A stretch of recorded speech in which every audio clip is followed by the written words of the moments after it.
More information has been provided by the police regarding a pistol found in the knapsack of a minor in Ramble, Hanover, on Monday. A Glock 19 pistol with a magazine containing 11 9mm cartridges was seized by the police during the operation. Initial reports are that at about 9:50 a.m., a police team carried out an operation at a premises where the minor was searched. The police said the firearm and ammunition were found in the minor's bag. The identity of the child who was taken into custody is being withheld pending further investigation.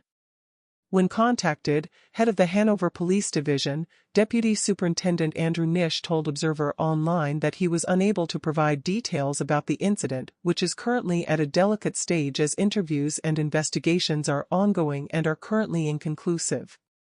DSP Nish added that investigations have so far suggested that the firearm belongs to the child's father, who is a licensed firearm holder. The mother of 31-year-old O'Shane Scott, otherwise known as Chin Chin, who escaped police custody at the St. Mary Parish Court last month, is urging him to surrender to the police. Mr. Scott, who is of Manchester Lane Cox Street in Port Maria St. Mary, was scheduled to appear before the Port Maria Circuit Court to face charges of attempted rape, larceny, assault at common law, and unlawful wounding. Speaking with the news on Tuesday afternoon, Scott's mother, Beverly Williams, begged the police, who have since launched a manhunt, to spare his life.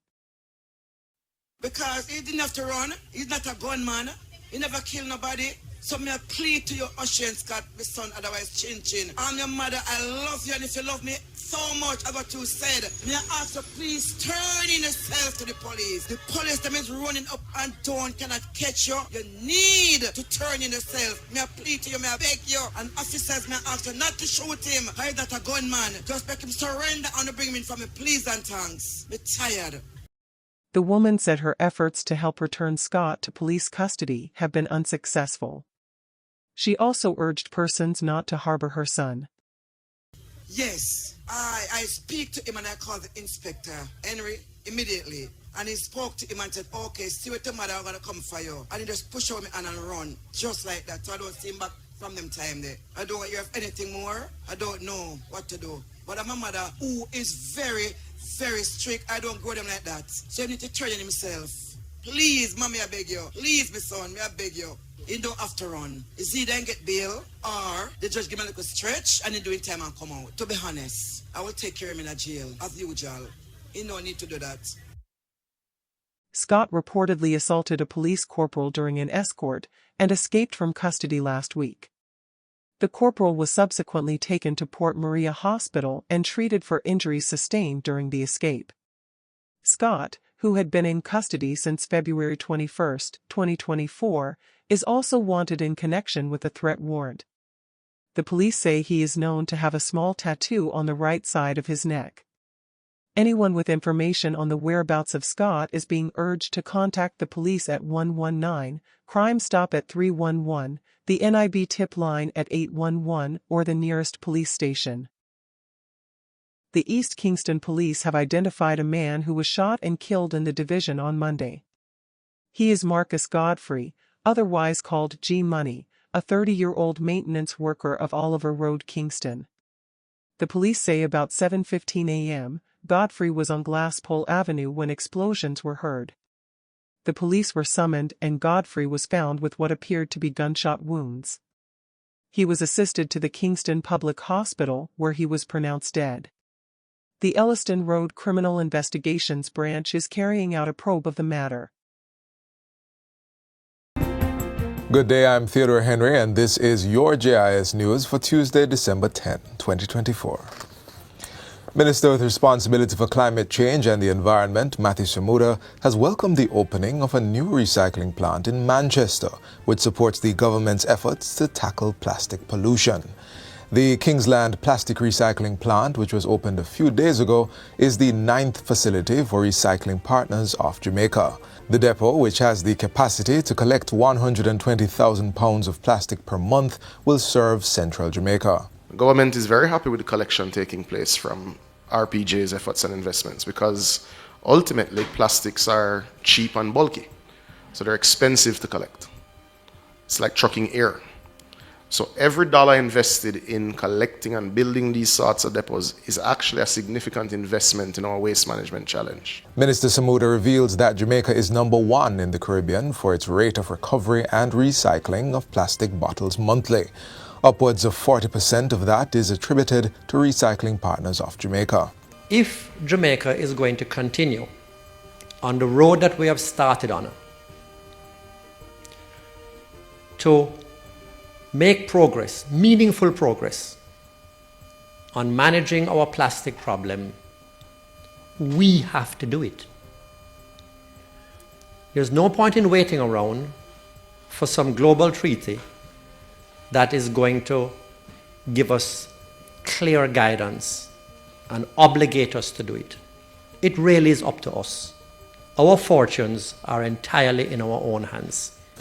The Jamaica Constabulary Force JCF's capacity has been bolstered with the donation of 203 technology assets from the Republic of Korea. The items, valued at over $407,000, include 30 forensic camera kits, 62 laptops, and 111 tablets. They were handed over on Wednesday at the Office of the Commissioner of Police in Kingston. The National Security Minister and Police Commissioner agree that the donation represents a substantial investment in Jamaica's security apparatus and a strengthening of the partnership between both countries. These are tools, not just equipment. They're vital enablers of modern law enforcement. They will significantly boost the Jamaica Constabulary Force's ability to manage crime scenes. And this donation aligns seamlessly with the Jamaica Constabulary Force vision for digital transformation in law enforcement by enhancing data management, improving workflow efficiency, and empowering officers with cutting-edge tools for a more modern, effective, and people-centered police force.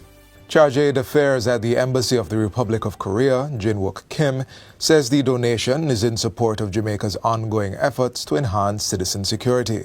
We are grateful for the opportunity to contribute to this crucial area of public safety and security.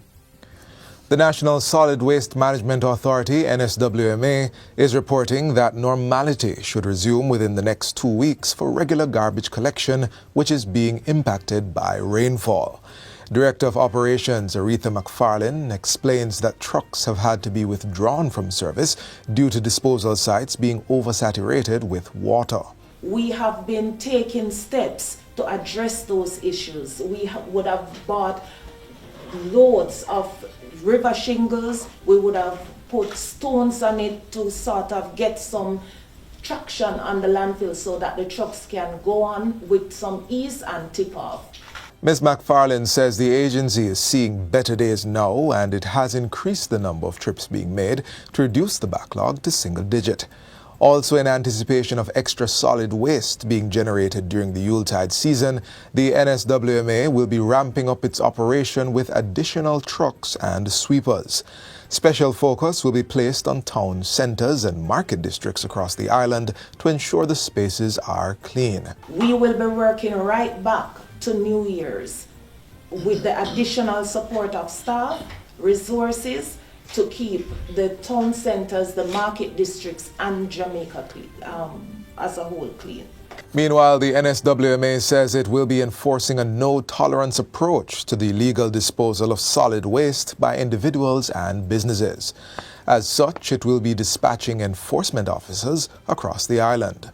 The Director of Operations is appealing to people not to use illegal dumping sites or create new ones, as these contribute to a diversion of resources to deal with the issue. We have to ensure for those persons who are not prepared to behave the right way, or enforcement officers, along with the police that will be out, we will have sufficient surveillance and persons will be dealt with accordingly. It is in fact a collective duty, a collective responsibility. No amount of trucks you put in the system will be able to run behind illegal dumping and littering. Ms. McFarlane is encouraging persons to containerize their garbage, which will allow for greater efficiency in the agency's collection procedures. And finally, Minister of Education, Skills, Youth and Information, Dr. Dana Morris-Dixon, has committed to carrying out the government's high-priority agenda for early childhood education. During her sensitization school tour, Minister Morris-Dixon said literacy was one of the key areas of focus to reduce the need for remediation. We're going to have to spend more resources looking at the early years to ensure that our high schools don't have to be doing that remediation work. They can take them and really harness them in the way that they want to and not have to be teaching things that should have been taught before. So that's a key priority. Minister Morris-Dixon also stressed the need to increase technology in schools and enhance support for students with special needs. Through the ministry, we're committed to supporting institutions like Green Island High School, where they are working really hard for the benefit of our children. The minister's school tour marks an important step in identifying areas where targeted interventions can make a lasting impact on the education landscape. And that's it for JIS News Today. I'm Theodore Henry. The man charged for killing a woman and burying her body in Glengoff St. Catherine was further remanded in the parish court yesterday. Orlando Chin, 27, otherwise called Jucky, is charged with murder and unlawful burial. Chin is charged for the death of 32-year-old Lisa Gay Kuber. Allegations are that about 2 p.m. on September 28, the woman and Chin had a dispute over a television remote. Chin reportedly pushed her and she hit her head and fell. She was allegedly killed and Chin reportedly dug a grave and buried her body. She was subsequently reported missing by her family. On October 7, Chin reportedly went to the police and allegedly confessed to the murder. He was taken into custody and the following day he accompanied the police to the location in Glengoff where the woman's decomposing body was found and later exhumed. Chin was subsequently charged.